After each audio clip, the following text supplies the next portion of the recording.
Asante Bwana, asante kwa wema wako na nguvu zako. Umetupa uwezo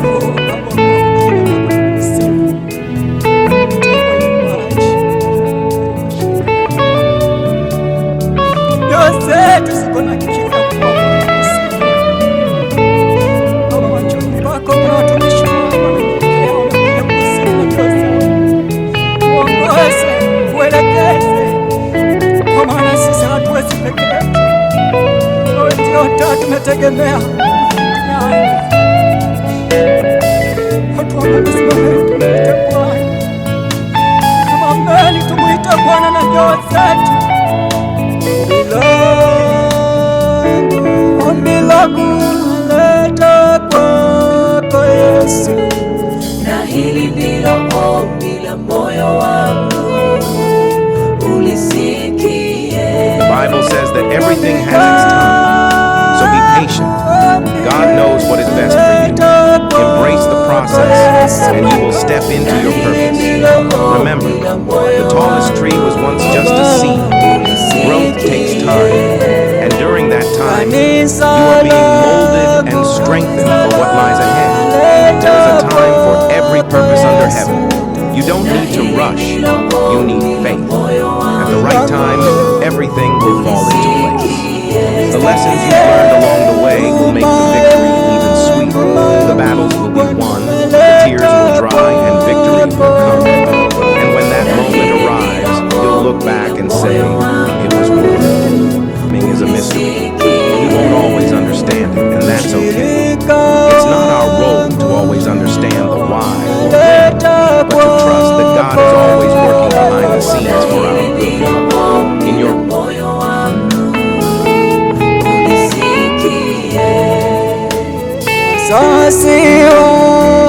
wazazi wangu naleta kwako Baba, Hili ndilo ombi la moyo wangu, ulisikie.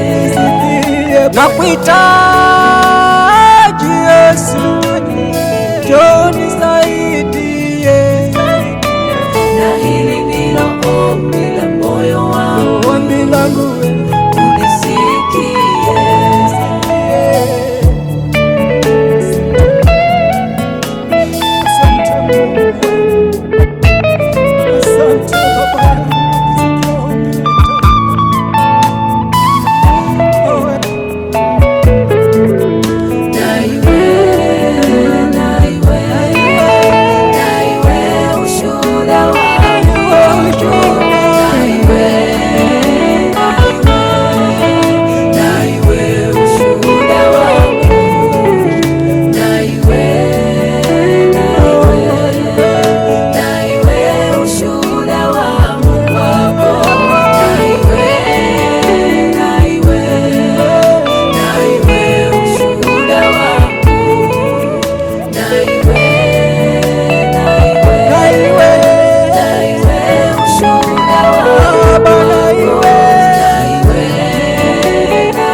wacha iwe usimama utukufu wako.